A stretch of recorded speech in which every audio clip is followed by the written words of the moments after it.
Welcome into Softball Talk, episode number 15. I am Dan the Fan, along with me, Coach JB. Coach? Hey, buddy.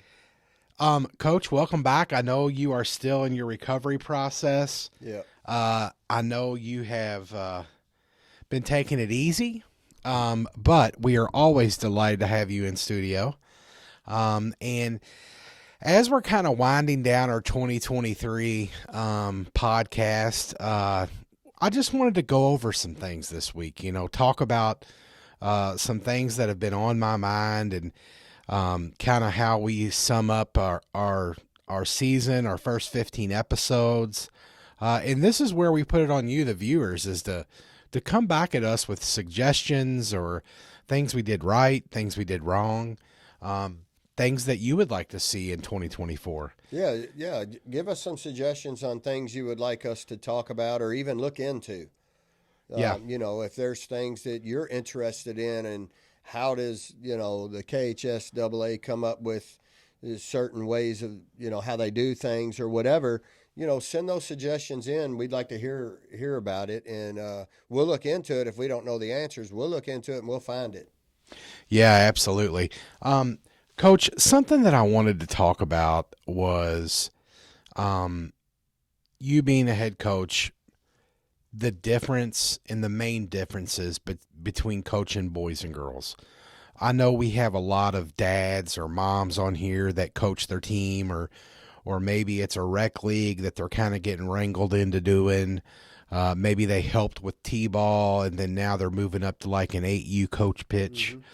Mm-hmm. I know that it's a different mindset. Yeah. I know it's a different way that you go about doing business with the ladies. But especially at a young age, Coach, is there any major differences or things that you try to make sure that when you're talking to the girls or when you're coaching or teaching that you try to present them with? Well, it's a couple different things that it's funny because we had our practice today, and after our practice, we did our 7th and 8th grade open field workout with 7th and 8th graders that have been coming and working out. And I had that talk with them. These kids are at the age to where the biggest difference I see in boys and girls, because I've coached both. I coached football. I was a football coach down at Manual High School. Mm-hmm. I coached my son in baseball coming up. Right. And then my daughter come along, and then I got into that. Yes. I'm going to tell you right now, I was terrified. Yeah. Because I grew up in a house with all boys. We roughnecked it. We was outside playing football in the streets. Yes. Everything was hardcore. It was tough. I was raised in a tough household. Yeah.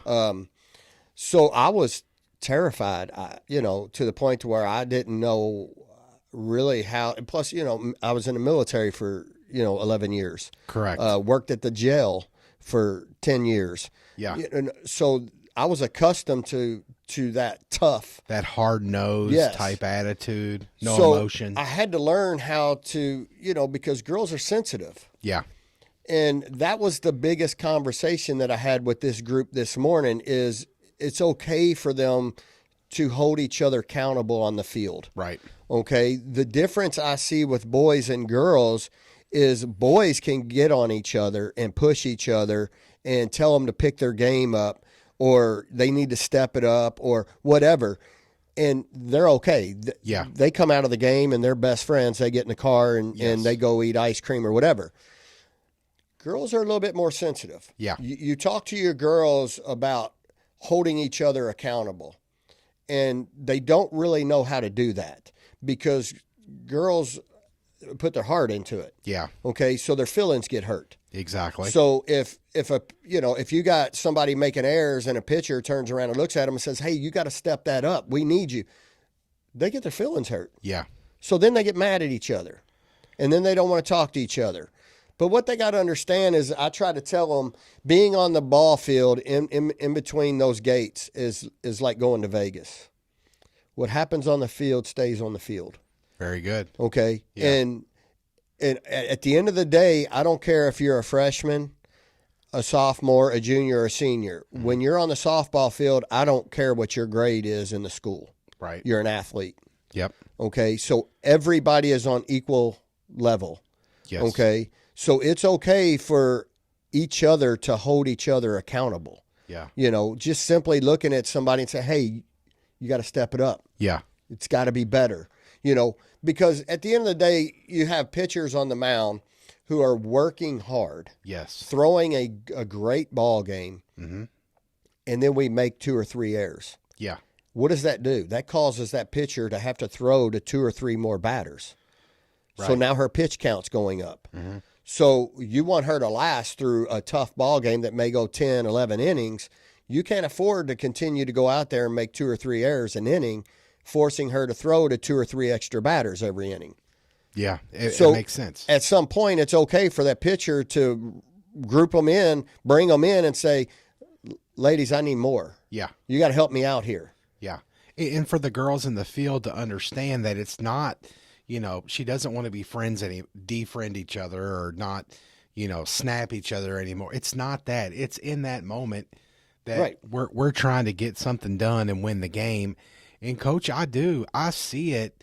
And I think that, the girls, especially on your high school team, I'm starting to see the acceptance of that. Yes. Where it's okay to give, not feedback, but it's okay to say, hey, I need you to put the phone down. Yep. Hey, we're at practice. Yep. Put the phone down. And it's okay as that person that has the phone to say, you know what, you're right. That's right. I need to put it down. Yeah. I'm going to do better. Yeah. And it's not and that's the difference. That is, coach, I think that's perfect because boys would be like, man, my bad. Yeah. That's it. And they go on Go with back. it. Let's Yeah. go. Let's Yeah. get it. Yeah, and they're not make a going to play. go home and delete their buddy off TikTok. Yeah. Yeah. She Right. said something to me during the game. I'm blocking her. Yeah. But You know. coach, this is real. And this is what, sometimes these girls, they're going through women, they're growing, their bodies are changing, everything's moving. And sometimes, you do as a coach have to walk a tight line to talking to them. And also at the same time, when your leaders on the team have a hard time, they sometimes can't say that to those players. Right. They're nervous about it. Yeah. But I think as your team begins to mature, we're starting to see, or we're learning that, hey, it's okay. It is. It's absolutely okay. Yeah, it's okay to ask you to step up or Yep. put the phone down, or, hey, you need to hustle a little bit more from drills. We run on and off the field. But yeah, exactly. And that is exactly it, coach. I mean, that is a major difference between the two is boys. Yeah, you know what? You're right. Yeah. And girls will take it to heart. They do. Now, not every single girl out No. there will, but I mean, majority, absolutely. I do believe. Yeah. Yeah. I did want to talk about something because teams change. So whether it's your travel team or your daughter moves to high school and joins a different team or whatever is burning bridges. And I don't really mean, leaving a team out with a bang or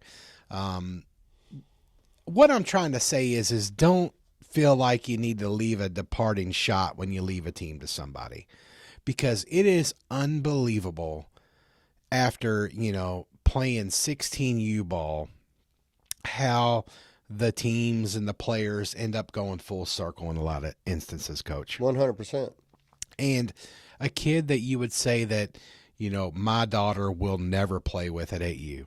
Yeah. And 8U parents, I'm sure you can say there's one or two on your team. One, we will never play with her again after this season, or my friends on this team and she will never play with her. By the time they're in 16U or they're playing in a showcase, they'll be on the same team. They will. And, you see that a lot.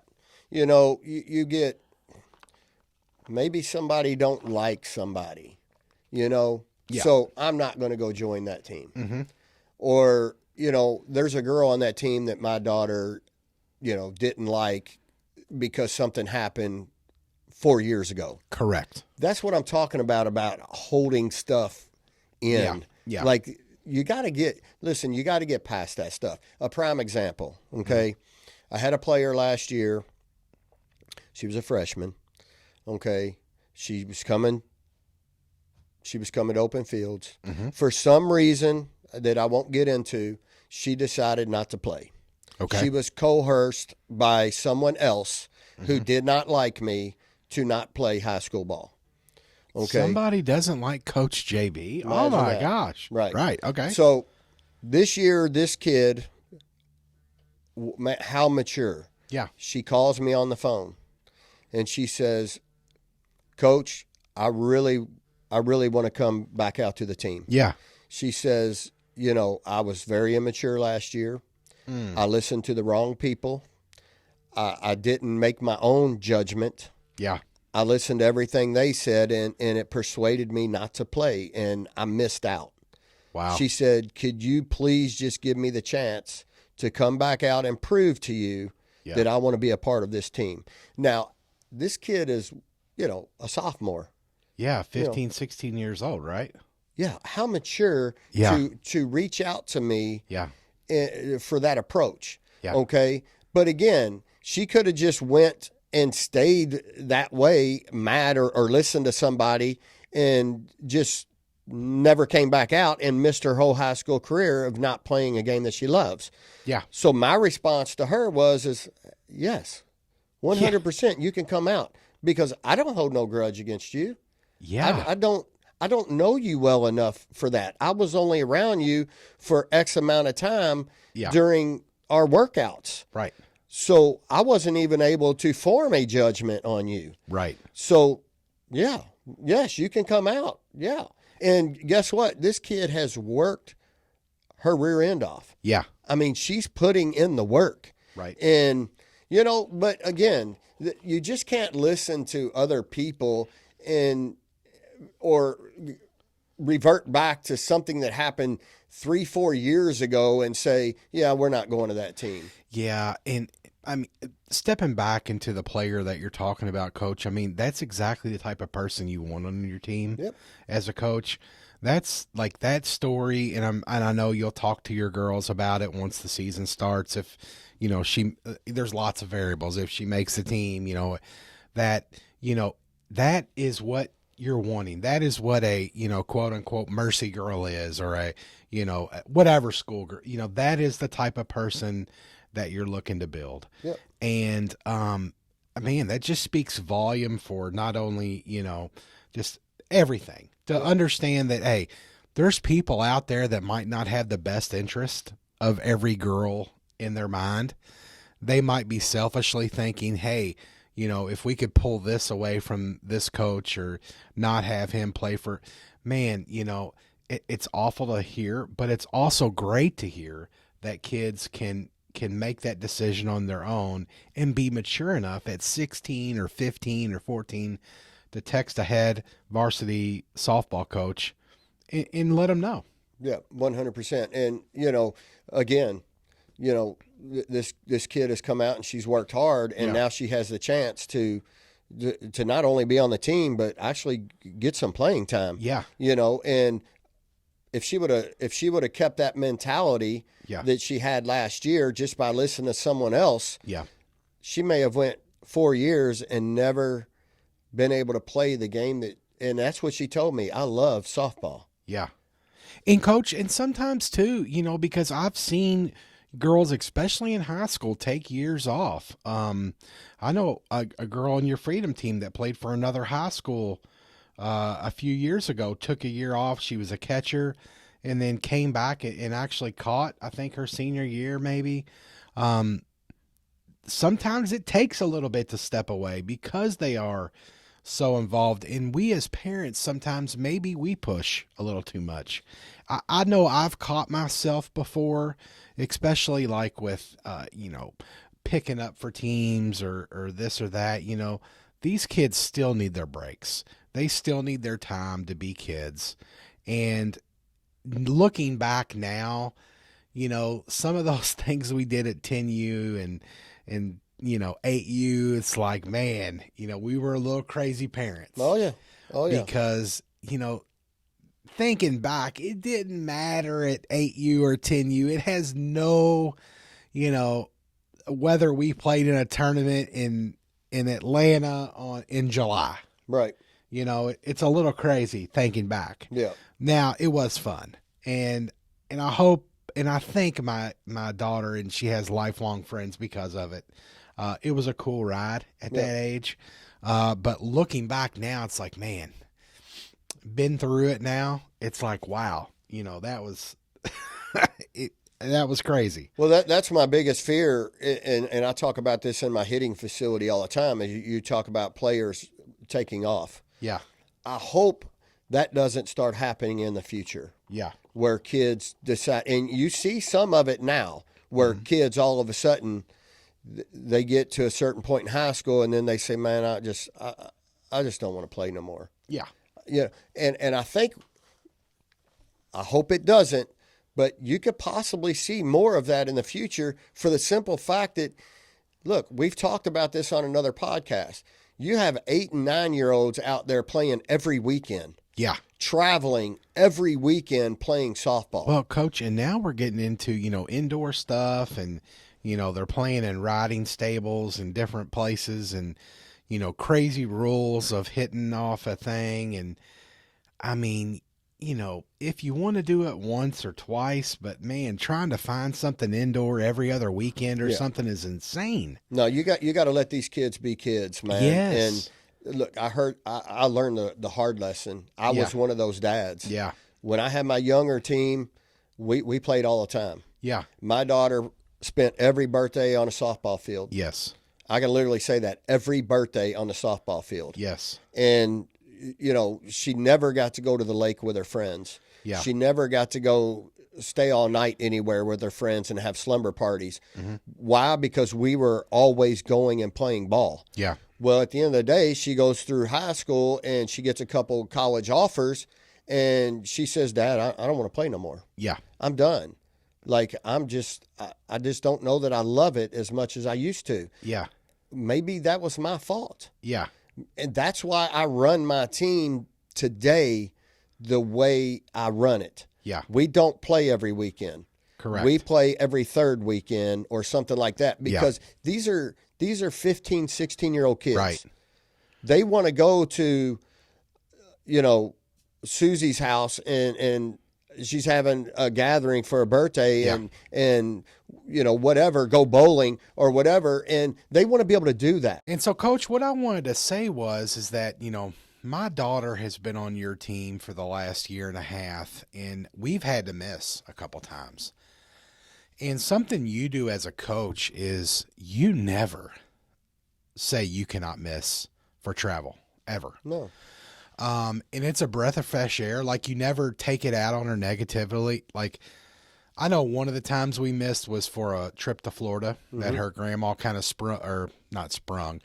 invited her. And it was like, you know, one of those opportunities you get once in a, you know, blue moon. Yep. They were going to do something fun down there. And it was a simple, okay, have a good time. Yeah. And I think that's a breath of fresh air as a coach. Is I know we want to win, right? You're a competitor. That is your thing. You want to go out there and win. But at the end of the day, it's not at all cost. No. And you're fine with doing it the way you do it. And I think that's so important that, you know, daggone it, you know, at the end of the day, you know, whether we win this, you know, Queen of Diamonds tournament, you know, this weekend is not going to matter or not mean everything, whether or not she plays in college or becomes a doctor or whatever. Right. And I think as parents and as young coaches out there, we need to understand that, you know, if somebody's missing every week, that's one thing, right? I mean, then that's getting into hurting your team, and that's a problem. But if they're you know, if it's once a season or something happens or comes up or they have a cool opportunity to do something, as a coach, just say okay and let them be a kid, man. Well, you know, the way I approach it is look, you guys called me and said, listen, she has an opportunity to go to Florida with Grandma. Yeah. How many more opportunities like that is she going to get? Right. now I hope she lives for a very long time. Right. But what I'm saying is how many of those opportunities is she going to get to go enjoy a week with grandma in Florida? Yes. Why would I get mad about that? Right, I understand, and I don't expect you to, but people like have that persona of Coach JB's being such a hard, you know what, about everything, and oh gosh, you know he's going to get mad, and oh what's he going to say, and then you message Madison because we make Maddie communicate with Coach. Me and my wife try to do as very little when it comes to things like that. Yeah. And you said, okay, have a great time. Yep. And will you be at practice this day? Or I think she clarified that she was going to be at something and not at something else. But you know, I mean, I get it. As coaches, we want to win. You want to win. You know, I get it. It's in your DNA. That's why you're a coach. You're a competitor. I get it. But something like that shows that you have the player's best interest, their best everything at heart when it's a one-time thing. You know what I'm saying, Coach? Yep. Does that make sense? Yeah. And I just want people out there to know, you know, that daggone it, even at 16U in a high competitive environment, you know, it's let them be kids. And again, that's part of learning as a coach. Right. Okay. Because I used to be that guy that would be like, no, you can't miss. Like, Right. I got to have you here. Correct. You know, and as long as I have enough kids in the dugout, and that's why I carry the number I carry, Yes. because people are always going to spring a vacation up on you. Yes. And, or, you know, Coach, I got invited to this camp, That this school happens a that I lot. really like. That happens a lot. Yes. And I Yeah. want to go to this camp. I'm not that guy that's going to say, back then I would have. Yes. Years ago, I would have been like, no, I'm Yes. sorry, but I need you at my, now, no. Okay, that's a school you like? Yeah, you need to go. Absolutely. You need to be there. And if you need me to do a follow-up with that coach, let me know, because Yeah. I will. Yeah. And, you know, so I've had to change some of that over the years on, and again, that's the difference with coaching these girls, because it has changed. Yeah.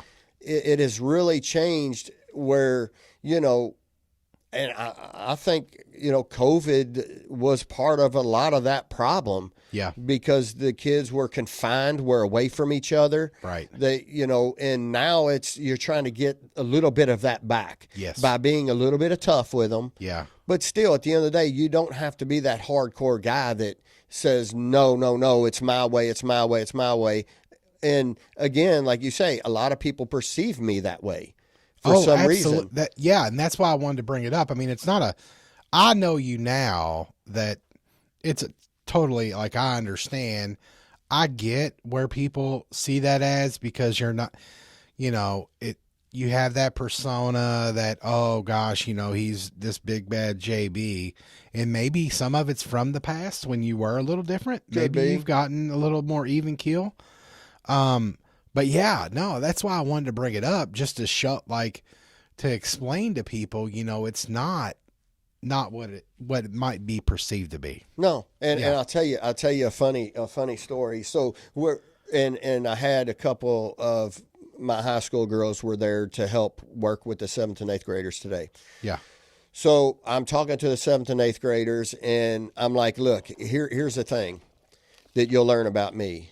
If I'm coaching you and I'm talking to you and I'm saying things to you, that's what you want.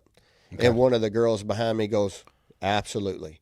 Yeah. Because when he's not saying anything, that's when you should worry. Yes. And I said, I'll give you a prime example. Mm-hmm. Last year, we're doing tryouts. Mm-hmm. I did it like a tryout, like a true tryout. Yes. I said nothing to the girls. And they hated it. They went berserk. Yeah. At the end of the tryout, they huddled up. They came over to me and they said, please don't ever do that again. Right. Don't ever come here and be quiet like that again. Yeah. We did not like that at all. Right. And so I stepped back and I was like, wow. And I said, what didn't you like? And they said, because you always tell us that if you're not saying or coaching us, then you've kind of given up. Yeah. And we didn't know what to think about that. And I was like, I was just trying to hold this like a true tryout. Yeah. Where you're just trying out for the team. Yeah. And they were like, just don't ever do that again. So they were really thrown back by that because I'm always coaching. Chatting I'm always chatting telling you a better angle here or a drop step there. Yeah. Or you got to come up and crow hop on that. We need that ball coming harder. Every time I hit a ball and we're working on a play, I always stop and I have to coach something. Yeah. And that's what they're used to. Right. And when you don't say nothing to them nowadays, boy, they clam up. Yeah. They don't like it. So that's refreshing to me that they want that. They want me stopping and coaching and doing that stuff. So that makes me, really want to do it more because they're absorbing it. They want to learn. They want to get to that next level. Right. So that's awesome. Yeah, and I think too, they've built that trust with you that they know that they're being what you're telling them is working or has worked, whether it's through their travel team. You've got one playing in New Jersey, you had one playing in Tennessee. You've got a lot of Freedom Girls. Yep. They're kind of scattered throughout everywhere. But something must be going right if they're still wanting that feedback, right? Absolutely. And you're putting them on the right track and giving them those keys, and not to sound corny, but the keys for success, right? I mean, that's what we're there for. Yep. That's why, we've signed up for this. But I just, circling back to where we kind of started with all this is parents, especially young parents, make sure before you leave a team on a crummy way or make a fool of yourself that you keep in mind that there is a high likelihood at some point your kid's going to play with these kids again or be around them, or you're definitely going to see them, because the softball world, as big as it is so small. Yep. And I just wanted to put that out there because I've circled back and, a kid, perfect example is JB's new Platinum team, a kid that my daughter has played against for, I guess 10 years now, never been on the same team, or 8 years, never been on the same team. Never, ever, never. Now, here we are, 16U, Platinum, same team. Yeah. And it's a great kid. It's a great family, and I'm excited about it. But it's just crazy how the world works sometimes. It's kind of travel ball is kind of a revolving door. Yeah. Because pieces are always moving. Yes. And you may leave this team over here and think, I'll never see those families again. Yeah. So I'm going to go on Facebook and I'm going to talk about how bad my experience was over there. Yeah. A year later, all of a sudden, a couple of those kids come and try out for this team over here that you're on, and they make it. Yeah. And now you're back with them. Correct. So, look, it just, at the end of the day, this is about the kids. Yes. And it's about the kids' success. Yes. Okay? And I've had to learn this myself. As an adult, I played my games. I did my time. Right. I went to St. X. I played there. I wrestled. I did all that. It's not my time now. My time is just to help guide these kids. Right. And all this other stuff, there's no room for that, because the kids want to learn. They want to get better. They want to be on the best teams that they can be on, because all of these kids at the end of the day have a goal of playing at a higher level. Yes. So you have to take that into account and, look, leave some of that stuff alone. Yeah. And here's the biggest thing I'll say is, and a lot of you coaches will relate to this. A lot of the issues that, like that player that I had that was a freshman, when we are upset or mad about things that happened at games, don't go home and sit and talk about it in front of the kid. Right. She doesn't need to go to the next practice and go, yeah, I don't like them over there. Right. Because then that just creates division in the team. Exactly. So, let your kid figure that out on their own. Yeah. That's part of 100%. growing up, Yeah. So, Coach, getting into the Christmas season, this isn't our Christmas presents or anything like that, but this is something that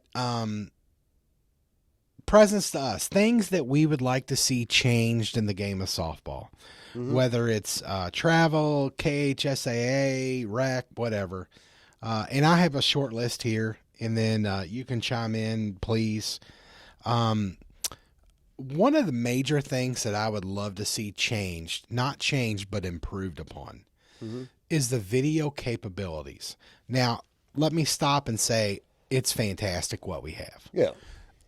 5 years ago, we had nothing, right? Yeah. We had Game Changer. We had an electronic, the score is 0-0, right? Now we can watch games in California live, right? And it's awesome. Yeah. What I mean by that, Coach, is it's so hard to see what is going on. I mean, in a lot of times, you can't even see the ball hit necessarily, and the only way you know it's a strikeout is the umpire will ring them up. I would love, and I don't know what it is, or I don't know how it is, but I would love to see something better for us to be able to video. Well, it can be better. And here's the thing, when we subscribe to all of that, like my team, my high school team, we use one camera. Okay. There's capability in that. And I think the Sideline HD, I think is what it's called, where you can, and even the Mevo camera has that capability on the app where you can actually use 3 separate cameras. Okay. So as the ball is hit, it will switch to the camera to the outfield view. Got it. And it switches around and covers the whole field. Now, you're talking about, again, you want to make changes. Look, decrease the price of that.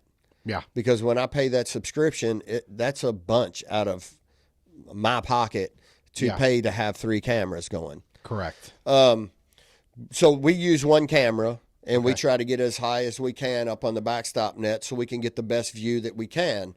And you're right. Sometimes some things get cut off. You may not see this play over here on this side, and you don't really get to see what happened or remember what happened, and you want to go back and watch that, and you don't get to see that. That's where those sideline cameras would come into play because they would pick those up. Got it. But again, it costs more money. Well, yeah, because now you're talking more batteries, more cameras, more Wi-Fi, more everything. And that's the toughest part that we find when we stream our games is the Wi-Fi. Yeah. Like when you're just trying to use your phone. Yeah. Number one, you're trying to use your phone for your iPad. Yes.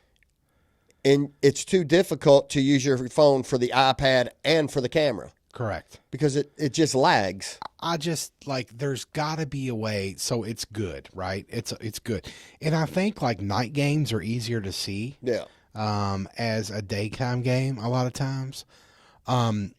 There's just got to be, and I think what you're saying is exactly it, but it's the connectivity between the cameras or do these fields that we pay ridiculous amounts of money to play in tournaments at or whatever install hardwired cameras that we can plug up to and upload ourselves. There's got to be something, right? Or just have Wi-Fi there. Yeah. You go play at a park. Yeah. And there's no, when we played down in Tennessee. Yeah. Of all the games we played down there, 9 games, I think we were able to stream 1 or 2. 1 or 2, yes. And then we ended up just memory carding them and then uploading them later. Yeah. And that's how we got Allison's Monster Bomb, I think, was uploaded later. Yeah. But yeah, there's just, I think we've come so far, right? Game Changer is for softball parents, it's the number one thing, right? I mean, that's how we learn and understand info. But there's got to be a better way to stream it. Now, honestly, I don't know what it is. Outside of going to T-Mobile or Verizon and buying but then again, now you're paying a monthly deal Yeah. to be able to take that Wi-Fi with you Correct. everywhere, you Yeah. know. And so now you what do you got to do? You got to increase team fees, Yeah. because not every coach out there has that kind of money to pay that monthly fee just to take Wi-Fi with them. Right. Right. Yeah. And I mean, and there's just so many different variables. I don't know what it is. I'm hoping maybe you're a startup, or you're starting something, or you found our podcast some way, somehow. Reach out to us. We would love to know what else is out there, other ways. And I know it's come a long way in the short amount of time. Yeah. Anyway, but I think we're on the right track with it. But it's got to get better, and I know it will. Well, I know it will. yeah, and like you say, if there's coaches out there that also do this, and you all are able to go every weekend and stream every game and not have problems, hey, let us know how you do it. Because, like I say, we go to Tennessee, we played 9 games to the semifinals. Yep. And we were only able to stream 2 games. We had people back home, families back home, that weren't able to watch their kids, that weren't able to make the trip, Right. or And grandparents. it wasn't like it was just our team. It was every team. It was every team there. It was a mess, right? Yeah. So, I don't know what it is, but maybe there's something out there that we don't know about, and that's a very real possibility. Coach, the next thing I wanted to talk about was, things that we could change or we would like to see improved upon is, and I wrote this down as field police. And I don't know if this is the right term or whatever, but my way of saying this is does the KHSAA send someone out to check all these high school fields before we go? I would say no. Okay. I assume in their bylaws or in their laws or whatever in the KHSAA, there are parameters that you have to have. I think there is, but I think it only pertains to when you hold a district tournament or a regional game. Got it. I think that's the only time that comes into play, because I'll tell you what happened. A couple years ago, we're hosting the districts, Okay. and Bullitt East coaches show up, and they go out there and they start walking my field off. And I'm like, what are they doing? And all of a sudden, he's out there walking my bases off. And he tried to say that our bases weren't right. And so we had to break out tape measures Oh, wow. and measure everything. Wow. And they were right. Yeah. Our bases were right. Okay. And so I had to prove to them that they were right, but they kept saying that second base was off. It was off. It wasn't off. And so we had to measure everything out for them. But I think that's the only time that something like that is ever going to come into play. Got it. Now look, as far as safety, Yeah. like we just replaced our fence because it was a safety issue. Yeah. Nobody is ever going to walk around except for the umpires are supposed to check that before the game. Okay. They should be walking around, I'm pretty sure, and looking for those types of hazards. Or when we meet at the plate, they usually say, Coach, can you go around your field and tell us what's going on? I did last year numerous times say, look, we have some issues with our outfield fence. It's curled up. Some balls could possibly roll under there. And if a player dives, they could get Yeah. They could stuck get cut up a little bit. or whatever. And so they knew that. Yeah. And I didn't hide it. Yeah. But we addressed it as a high school. Right. We just had all new fence installed. You policed it yourself, I did, basically. yes. Yeah. Yeah. And so what I'm trying to say is I'm not trying to get on every I know that we played at a couple places that were a little rough for my standards of KHSA. I expect a little more from it. And if that's the case, then they shouldn't even be hosting home games. Right. Just move it somewhere that's going to have the facility, a night. And by that, I mean, a field that's been drug and cleaned and nice and, usable. Now I get it. Both teams are on the same field. I just thought there's a couple places, and very few, but that could have, it would have been nice if a field police would have went by and gave them a grade and said, hey, you need to fix this, this, and this. Well, that would be nice but then you come into money. Right. Not every school has the kind of money to go in and make those big types of repairs that you're talking about. Right. You know, and it, you know, that just comes down to, Well, then maybe they shouldn't host home games, well, then, Coach. You're right. You're right. I mean, know, yeah. What I'm trying to say is, you know, you want to grow the game. You want to make it, you know, a great place. Maybe we need to think about things like that, you know, and people need to take a little more pride in their field. And I don't know, there was just a very few and nothing around, you know, it was just something that I felt.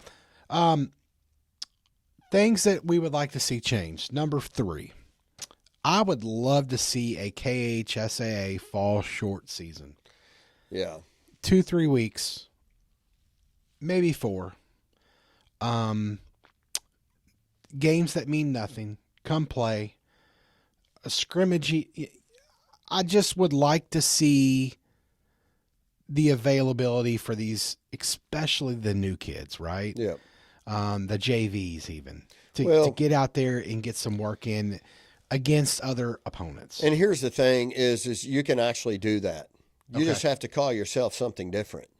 Yeah. And you can't play at your field. Okay. So those games can't be held at a high school field. Right. So we could call ourselves the Misfits. Yeah. And we could go play games at Fern Creek Rec Ball Park. Yeah. And against another high school team that calls themselves something different. Yeah. And it could be held that way. But I think, you know, if you want to grow this game and you want to give those, because let's just face it, Catholic schools like ours, Assumption, Sacred Hearts, we don't get the opportunity to have 7th and 8th graders play up with us. Correct. So we get those kids when they're freshmen. Brand new. Yeah. And they have to learn on the fly. Right. You know, and they don't get enough time. That's the biggest thing. You talk about your list that I would like to see. All right, changed. number 4 right here, Coach. What is it? Our season keeps getting started earlier and earlier. Yeah. Okay, your first official game can be March 11th. Right. February 15th as a tryout date, I think should be moved back. Okay. I think it should be earlier. If you're going to continue to start our season earlier, you got to give us more time than 3 weeks. Right. To step on the field. 3 or 4 weeks. Yeah. That's not enough time to get this. I'm looking at it from my school. Yeah. I get freshmen in there. That's the first time I get to see them. Yeah. You're giving me 3.5 weeks and telling me that I can start my first game on March 11th, but I can't hold anything mandatory or do anything until February 15th. Coach, yeah, and I mean, let's even, you know, basketball has summer leagues, right? Yep. So they have that time. And that's an indoor, air conditioned, there's lights or why can softball not play, you know, some round robins on Saturdays and Sundays in the fall? Circling back to it. Why do we need to camouflage it as the missiles or the misfits or the junior jack? Why do we need to do that? Why can we not say, okay, you got 3 weeks, Coach, you know, you can play 4 games or what? Why not? I think it's a great, once again, it's growing the game. It's good. It lets the young kids, the freshmen that are just starting in August, a chance in, you know, October, November to get some swings in and to see some other teams. And I just think it would be a great thing to make the state of Kentucky softball a little bit better. And you know, maybe produce some even higher level talent. Well, you know, and the other thing it would help by doing that is when you, like, every year we get new umpires. Yeah. So they only get a short amount of time to learn. Yeah. So they get put on fields when people are doing their scrimmages. Yeah. So they get a short amount of time. Yeah. Like me, look, my first scrimmage is March 9th. Okay. I can only get one scrimmage in. Yeah. There's no way I can do another scrimmage earlier than that because I guarantee you the weather's not going to be good enough. Well, yeah, that's true. Okay. And then, so I go from my first scrimmage on March 9th to my first real game on March 11th. Yeah. Okay. It's very difficult to get your scrimmages in. So I think if you hold, like you say, a 3 or 4 week, you got 3 weeks, coach, y'all can play 1 game a week, Yeah. 2 games a week, whatever, Yeah, I'm against not whoever talking you about- want. Yeah. Now you can get those new young umpires out there Yeah. and schedule them at those games, Yeah. because those games mean nothing. Yes. We're just there to get some work in. Yes. I'm just there to get my ninth graders who didn't get the opportunity to play up in the high school level like the public school kids can, Yeah. and get them on the field and get them up to speed. Yeah. Because let's just face it, some schools don't have the numbers. Yeah. So they have to count on freshmen coming in and being starters. Yeah. And let's even, so then the ninth graders get their work, and then the juniors and seniors, you can invite college coaches to come take a look at it and just make a whole, little weekend. I mean, because colleges they have a hard time making it to the high school games because they're in the middle of their season. I don't know. That's just something that's been on my mind that I've wanted to bring up and talk about. Coach, we've made it. We've mumbled through this one with all kinds of great info. Well, I want to talk about our young athlete that won our Jack's batting gloves raffle. Nora. So she comes into the facility the other night, and she's over there hitting off the tee. And I said, "Hey, Nora," I said, "didn't you win our batting gloves?" And she goes, "Oh, yeah, I did." Man, her face lit up. She immediately took her old batting gloves off and she put those things on, and she was just happy and excited and Awesome. Thanked me a million times, and just what a great kid. Listen, we're going to continue to do things like that. Yeah. Have little giveaways. But again, we need you to go on to our Yes. YouTube channel Yes. and like and subscribe. Yep. And give us a comment. Yep. Like I say, in that last raffle, we only had 15. 15 comments. 15 people, comments. 15 entrants. Man, I'd love to have 50 Yeah. Yeah. and really, make it something. I don't care where you're from. We'll mail it to you. Yeah. We'll get it to you. But, if you want to be a part of those raffles and get some of this cool stuff that we're going to give away, at least go on there and like, subscribe, and throw us a comment. Yeah. And shout out to Chris at Jack's Batting Gloves for sending us those. Yeah, it's been an awesome run. It's been a blast, Coach. When we come back, the season is going to be, 45 days away from tryouts. Oh, yeah. I mean, it's incredible how quick it's coming. Yep. Kids out there, players out there, make sure you start healing up. Do all your, make sure you're stretching. Make sure you're working on your core. All things that Coach JB has talked about and stressed. Get ready for the season because, Coach, it's coming. It's coming, and the last thing you don't want is, we've had this issue in the past where we start at the beginning of our season and all of a sudden we have a lot of arm injuries. Yes. A lot of shoulders wrapped in ice. Mm-hmm. We have to hold practices where we hit balls to them and they got to run over and drop them in a bucket because we can't throw. Mm-hmm. Again, we didn't take care of ourselves. Yes. Okay. We didn't work on our throwing in the off season. We didn't strengthen that shoulder up in the off season. Now would be the time to get out and start doing that. Absolutely. And if you don't know what to do or you're struggling or having a, RXD, call them Results by Design Fitness. Talk to Josh. You get a week for free. Go in, meet them. Great people, man. And nothing but the best to those guys. That's a great outfit. Coach, Merry Christmas. I'm out next week. You will see us after the new year.